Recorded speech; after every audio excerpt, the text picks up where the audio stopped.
There are plenty of disingenuous women everywhere. There's also plenty of disingenuous guys everywhere. You have to get past that. Going to the Philippines and trying to meet someone is harder to do than here in your local community. Al, do you think women in the Philippines want an American man? I don't think they care that you're American, honestly. They're looking for a guy that, one, is gonna treat them right, two, is gonna love them, three, isn't going to cheat on them, and four, wants to be married and in a long-term committed relationship.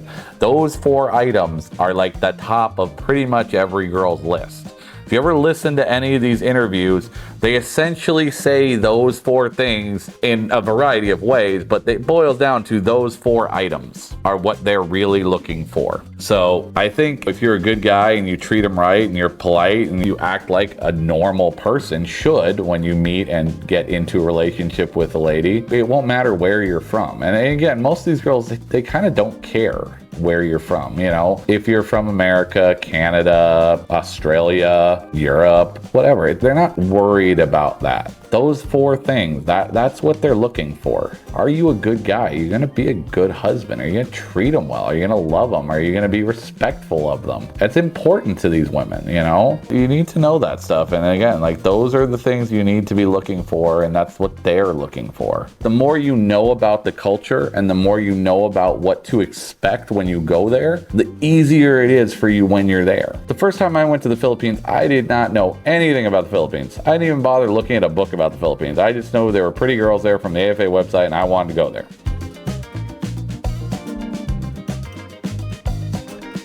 I just got burned by a Filipina here in the States that had a kid and just used me to help support her kid because she wanted to be with me.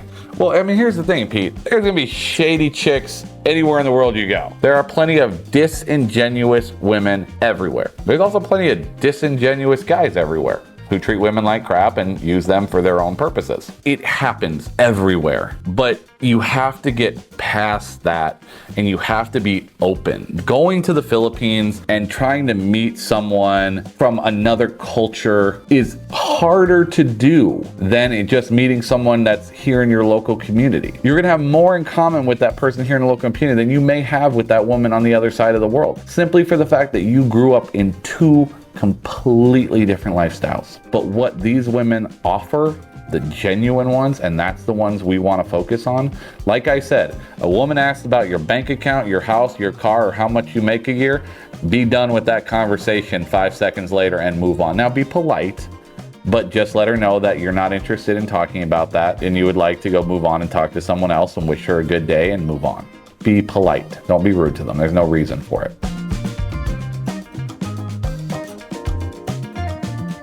But again, if any of those things come up in a first conversation, you need to be out of that conversation. And that applies to women here in the US and women anywhere else in the world. Any woman asks me about that stuff, conversation's over, I'm gone. It's none of your business. Those are things that I might discuss with you after I've known you for a few weeks. My wife never asked me once what I did. Well, she knew what I did because she knew I worked for this company because I was filming stuff and doing interviews at the social that I met her at. So she had some inkling that I had something to do with the company that ran the socials. But she never asked how much I made. Hell, I don't think she even asked how much I made until after she was already here and she saw one of my paychecks and didn't understand all the numbers and all the things in it. Because I left one of my pay stubs sitting on the table when it got mailed to me. And she asked me about it, and I explained it to her. And she asked me, she's like, well, how much do you make? And I'm like, oh, well, this is this right here. This is what I keep after all my taxes and deductions and things and my medical insurance. This is what I get to keep every 2 weeks.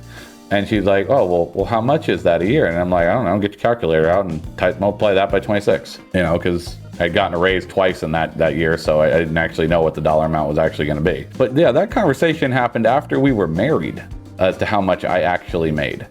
You know, she wasn't interested in that. She liked me well, actually, my wife didn't essentially like me at first because she wasn't a fan of my beard. I have to keep the beard trimmed up because she's not super fanatical about it. And a lot of Filipinas and Asians are not big into the beard thing.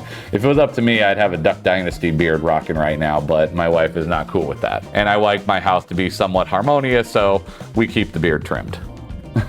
It's all about compromises, my friends. All about compromises. Join men from all over the world as they take a trip and find their future brides. Interested? Learn more at DavoWomen.com.